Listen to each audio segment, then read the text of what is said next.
¿Cómo están amigos? Esta pregunta es fundamental en materia penal. ¿Cómo puedo hacer yo para rebajar mi condena mediante la apelación restringida?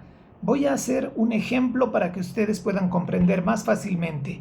Tenemos a una persona, a un varón condenado a una pena de 15 años de cárcel por el delito previsto en el artículo 323 bis del Código Penal, es decir, el delito de pornografía, que como ustedes saben tiene una pena entre 10 hasta 15 años de cárcel en su modalidad simple. Entonces, si revisamos la sentencia de este ciudadano, la misma establece que se le ha impuesto esta condena de 15 años de privación de libertad. Dice claramente, considerando que el acusado cuenta con una demanda por la vía familiar con sentencia ejecutoriada, dice, ante un juzgado de familia. Asimismo, señala, el acusado no ha demostrado dentro del proceso arrepentimiento alguno por su delito. Esos son los dos únicos fundamentos por los cuales le han impuesto 15 años de cárcel. Entonces, nosotros como abogados defensores del condenado en primera instancia, tenemos acá un agravio evidente que tenemos que fundamentar e incluir en la apelación restringida, y debemos de hacerlo al amparo del artículo 370.5 del Código de Procedimiento Penal, porque existe evidentemente una insuficiente fundamentación en la imposición de la condena en contra de este ciudadano, porque en la sentencia no existe una exposición lógica, razonable, jurídica del motivo por el cual se lo ha condenado a la pena máxima de 15 años. No establece, por ejemplo, si existen o no agravantes que justifiquen de alguna manera la imposición de la pena más severa por este delito. Tampoco aclara, en este caso, tampoco aclara qué tendría que ver una demanda con sentencia ejecutoriada por la vía familiar. ¿Qué relación tiene esto con un proceso penal? O si para este tribunal esto se considera reincidencia, algo obviamente erróneo completamente. Tampoco aclara la sentencia por qué consideran que este ciudadano no ha demostrado arrepentimiento alguno dentro del proceso. ¿Qué actos para ellos debió realizar para hacerlo? O si tal vez para ellos él tendría que haber reparado los daños y no lo hizo para así demostrarles que estaba arrepentido. O se habrá reído, por ejemplo, en la cara de la víctima al ser condenado de manera indolente, tal vez en la sala, o la habrá insultado, o la habrá amenazado al escuchar la condena. No explica absolutamente nada sobre eso la sentencia, y obviamente tendría que hacerlo. Entonces, no se entiende claramente por qué el tribunal ha fallado condenándolo a este ciudadano a 15 años y por qué no lo ha hecho a 10, a 11, a 12, a 13 o a 14. ¿Por qué 15 años? ¿Por qué la máxima condena? Ustedes saben también que el artículo 37 del Código Penal establece que para fijar la pena, el tribunal de sentencia debe valorar la personalidad del autor, la gravedad del hecho, las circunstancias, las consecuencias del delito.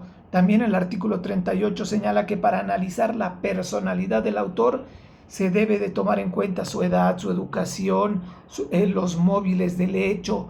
Se puede considerar su situación económica, su conducta previa y posterior al delito y demás, ¿no? Entonces, esta sentencia no cumple con el artículo 124 del Código de Procedimiento Penal, que nos habla sobre los requisitos que debe tener una buena fundamentación de sentencia, que también esto está establecido en la jurisprudencia mediante el auto supremo 078/2013 de 20 de marzo, entre otras jurisprudencias bastantes que tenemos, ¿no?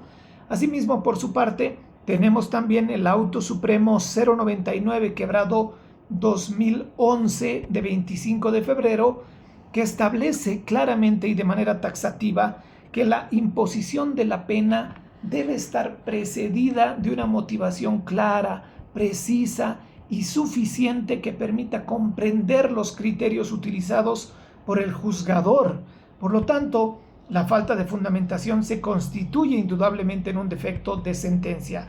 Entonces, el auto de vista que emite la sala penal que resuelve esta apelación restringida dice lo siguiente: la misma dispone que se ha evidenciado un defecto de sentencia, ya que para para esta sala penal, una demanda por la vía familiar no puede ser considerada como reincidencia, ya que reincidencia es solamente cuando una persona cuenta con una sentencia condenatoria ejecutoriada en su contra, como así lo establece claramente el artículo 41 del Código Penal.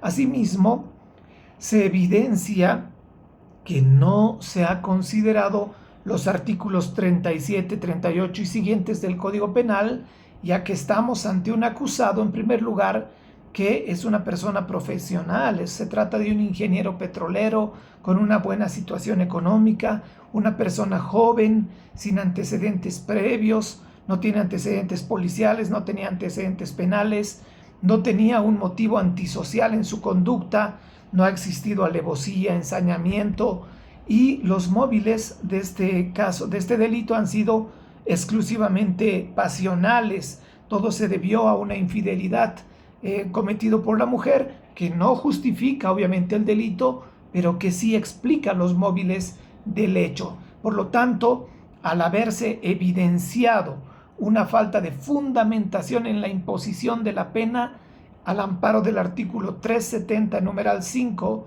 del Código de Procedimiento Penal, y también en aplicación al artículo 413 del Código de Procedimiento Penal, es que sin necesidad de anular la sentencia totalmente, se declara en primer lugar admisible el recurso de apelación restringida y procedente en parte, ya que considerando en este caso que el único fin de la pena no es el castigo del condenado, sino más bien la reinserción y la rehabilitación de esta persona, es que corresponde modificar la pena impuesta de 15 años, reduciendo la sanción penal a 10 años, considerando los aspectos personales del acusado fundamentados anteriormente. Asimismo, se confirma en todo lo demás la sentencia número 56, quebrado 2025, de fecha 8 de enero, emitida por el Tribunal de Sentencia Penal Tercero de la ciudad de La Paz. Ojo, amigos, que pedir la reducción de la condena mediante una apelación restringida no necesariamente es una aceptación del delito, sino un simple reclamo a un agravio individual que existe dentro de la sentencia. Espero les sirva el video. No olviden que un derecho que no se conoce es un derecho que no se ejerce. Un abrazo para todos.